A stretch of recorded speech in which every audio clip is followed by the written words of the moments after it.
Bom, gente, voltando aí, antes de continuar a aula, só queria voltar nos pontos, então vou aproveitar esse take aqui para a gente falar sobre isso. Eu tinha colocado aqui em cima que o cilindro ele também é conhecido como sólido de revolução.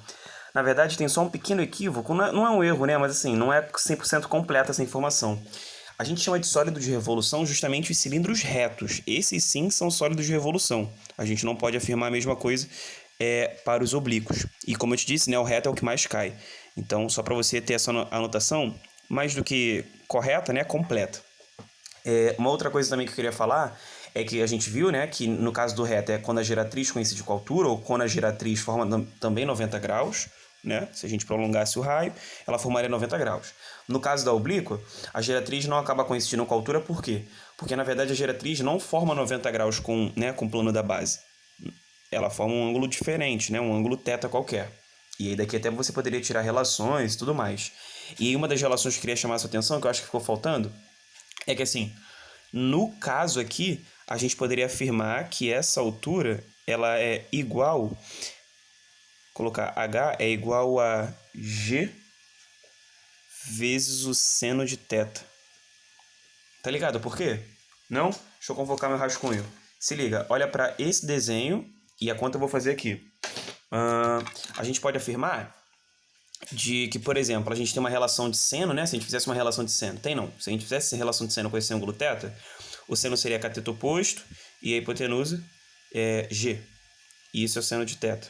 Então, se eu quisesse isolar o H por sua vez seria G vezes seno de θ. Show de bola? Eu só passei o G para o outro lado dividindo. Então, por isso que a gente pode tirar essa relação aqui. Show? Então, acho que agora sim eu consigo falar legal sobre a definição dos elementos de cilindros, né? Agora, uma outra coisa que eu também queria acrescentar, tá? Só porque eu gosto muito de falar, você sabe disso. No cilindro equilátero, que eu acho que é uma maneira também de perceber o sólido de revolução em si, a gente falou tudo mais, poderia ter um eixo aqui, aí seria um retângulo de R, 2R e tal, mas a condição fundamental cilindro equilátero é ter, na verdade, a altura igual a 2R. Aí eu falei de economia, né, de menos material que se gasta para a área, né, e com um volume razoável. E falei também da seção, por exemplo. O corte, né, se eu faço uma seção, como é que eu vou dizer?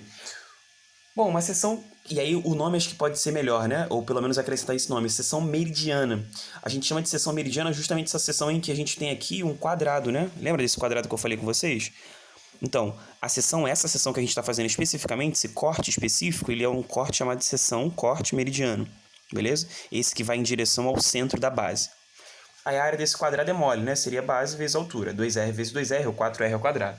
Mas além dessa seção chamada de seção meridiana, a gente tem outras duas. Aí eu pediria para vocês, desculpa, para depois acompanhar na apostila, porque assim, eu não vou perder todo esse tempo com coisas que não são tão importantes assim, e que você pode numa boa ver, porque ele tem tudo lá explicadinho, beleza? Então por isso eu vou seguir para volumes, mas agora eu já falei sim, justamente do que ficou faltando no tópico anterior. Bom, quando a gente fala de volumes para um cilindro, a gente pode usar justamente definição logo no início para fazer esse cálculo de maneira rápida, que é assim, deixa eu aumentar um pouquinho aqui, que é o seguinte, quando a gente fala de um volume de um cilindro, como o cilindro ele não deixa de ser um prisma, então o volume do cilindro é também o volume de um prisma. Cara, como é que a gente calcula o volume de um prisma? Não é a área da base vezes a altura? Não é isso? Então, na verdade, o volume de um cilindro, esse prisma de base circular, a gente pode afirmar então que o volume dele é πr ao quadrado, né, já que a área da base é um círculo, vezes a sua respectiva altura, se for um cilindro reto, a sua respectiva geratriz, tá? Cara, não tem mistério, assim, cilindro, volume é para acertar, porque não tem nem como, eu não sabia se era um quadrado, lembrava, cara, a fórmula é essa, tá? Só vai. Bom, quando a gente fala de áreas, eu acho que também tem papo interessante aqui.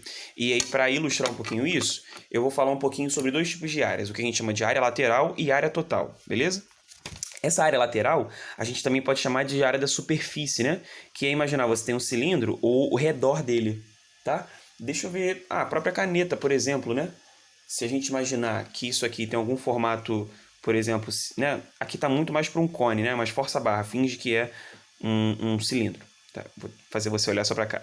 Finge que isso aqui é um cilindro, beleza? Então, quando a gente fala da área dele, né? O que seria a área aqui? Seria a área dessa superfície, né? Essa parte rosa, o envoltório mesmo.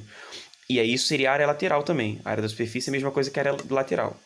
E a área total seria o quê? É a área lateral mais a área dessas duas bases, da base da tampa, que são circulares. Show de bola? Tá. Então, para te ilustrar isso, o que a gente faz? Né? O volume são coisas tridimensionais, né? Por isso que é metro cúbico, centímetro cúbico. Quando a gente fala de área, a gente está falando de coisa plana. Então, por isso, eu vou fazer um procedimento que é como se estivesse cortando, né?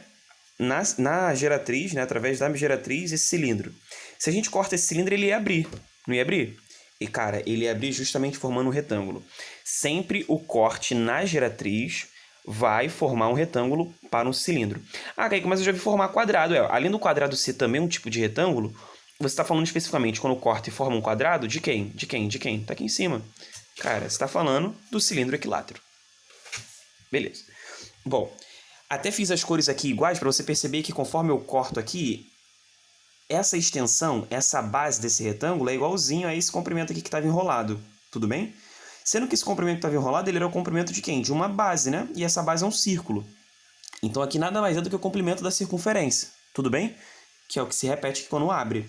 E aí, comprimento da circunferência, eu sei que tem uma fórmula, tá? 2πr.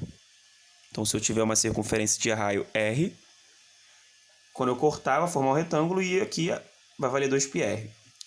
Esse ficou fácil, porque na real, a altura do retângulo... Desculpa, a altura do cilindro é a mesma altura do retângulo. Então, todo mundo vale a mesma coisa. Aí, h. Então, quando a gente fala de área lateral, a gente já poderia escrever uma espécie de fórmula. Não que você precise gravar. Eu acho que se você souber o procedimento, já está memorizado. E isso, para mim, já está valendo. Mas se você quiser gastar essa onda aí de gravar a fórmula, tudo bem. A área lateral, S lateral vai ser 2πrh. Tudo multiplicado. Beleza? Tá. Quando a gente fala de área total, eu te disse, né? A área total ela nada mais é do que a área lateral mais 2 vezes a área da base. Vê se você entende o porquê que eu escrevi 2 vezes a área da base. Porque tem base, tem tampa, né? Nesse corte que a gente faz, é porque eu não desenhei necessariamente, mas nesse corte que a gente faz, a gente fica com também uma parte plana dos círculos, né? Digamos que eles estão aqui assim, tangenciando, tá? Aqui minha caneta, minha lapiseira já está acabando, mas depois eu posso desenhar isso melhor para vocês. Ah, moleque, que isso, ela ficou até certinho agora. Mas como eu estava dizendo, voltou, área total, área lateral mais 2 vezes a área da base, porque são 2 bases circulares, né? Show de bola. Então, nesse caso, deixa eu marcar aqui um raio R. A gente até poderia escrever essa fórmula um pouco melhor, mas assim já seria super suficiente. Mas vamos lá. A área total, então, vai ficar 2πrh mais 2 vezes a área da base. Por sua vez, a área da base ela é o quê? πr². Então, vai ser 2 vezes πr². Também já está suficiente. Mas se você quiser melhorar a ponto de evidenciar algum termo, deixa eu só puxar para cá. Essa área total... ela vai ser... Vamos lá, o que a gente pode evidenciar? O que está aparecendo nas duas parcelas ao mesmo tempo? Você consegue me ajudar? Ó, tem 2 vezes, tem π 2 vezes e tem um r só. Cuidado que aqui é r², mas aqui tem umzinho, então em comum eles têm o r. Pronto. Evidenciar isso, ver quem está em comum e colocar na frente. Tá evidente que tem isso em comum, beleza? 2πr, então aqui sobrou h mais r. Aí assim, como você vai querer gravar, se é que você vai querer gravar, pouco importa pra mim. Eu só quero que você se ligue tenha noção do quê? De como constrói isso, é mais importante. Porque você pode até se dar o trabalho numa dessas de entender mesmo, pode te dar até o trabalho não, o luxo. Tipo, não precisa gravar fórmula. Eu, por exemplo, fazia super isso. Não tô dizendo que é uma receita não, tá? Mas é possível também assim. Ou seja, você entender o processo e não gravar as fórmulas. Porque depois você sabe, que a área vai virar um corte ali, não sei o quê. Então, a gente também pode pensar nessa forma de memorizar as informações. Beleza? É isso, gente. Eu me encerro por aqui, tá? Deixa eu dar uma última olhada aqui. Pensei melhor. Eu acho que eu vou fazer um último comentário aqui. Vou até dar um tópico. Eu vou falar, sabe de quê? Eu vou aproveitar essa pegada mesmo. Tu já ouviu falar de tronco de cilindro? Porque assim, a gente lá atrás estava falando de tronco também, de pirâmide, tronco de prisma, né? Tronco de cilindro tem um papo engraçado que é assim, pô, Tronco de cilindro. O que seria o tronco de cilindro? É pegar o cilindro e cortar? Pois é, se a gente faz um corte num cilindro, cara, um cilindro qualquer, eu cortar ele, ele vai gerar um outro cilindro, só que menor, né? Então, ele é cilindro também, não seria um tronco, né? Não é uma coisa diferente, uma figura semelhante. O tronco de cilindro é quando você faz um corte, tipo, torto. Não sei se você entende o que eu tô querendo dizer, mas assim, vou fazer esse desenho aqui pra tu. Olha a mágica, eu até já meio que adiantei algumas partes do desenho que eu ia fazer, para te mostrar. Primeiro, esse desenho que eu fiz, né, isso seria um tronco, ou seja, quando o corte ele é torto, né, então nem tem o mesmo raio que aqui, por exemplo, e lembra muito batom, né, pra galera que usa batom, eu já vi um batom, todos, não é um problema, tá, tocar em batom, pode pegar, se você quiser depois, pô, vou ver aquele negócio de tronco, que tem que pegar no batom escondido? Não, cara. Não tem problema não, batom todo mundo pode pegar, tá? Então, aqui você vai ter, justamente, né, por isso que é um tronco, duas alturas distintas. Consegue entender isso? Essa altura tá um pouco mais acima dessa, né? Então, por conta disso, a gente também vai ter desdobramentos na hora do cálculo do volume. Eu acho que tem que, inclusive, vou falar sobre ele. Então, tronco de cilindro é isso. Sabe como é que a gente costuma calcular o volume de um tronco? Vou colocar aqui, volume do tronco cilindro. A gente faz uma espécie de média aritmética com as alturas. A gente faz assim, a gente calcula por meio de área da base vezes altura, e nesse ponto é normal, tá? E aí, na hora da altura, a gente vai fazer assim, área da base pi ao quadrado, e depois a gente faz uma espécie de média aritmética entre as alturas. Isso algebricamente vai ficar assim, e a fórmula é essa mesmo.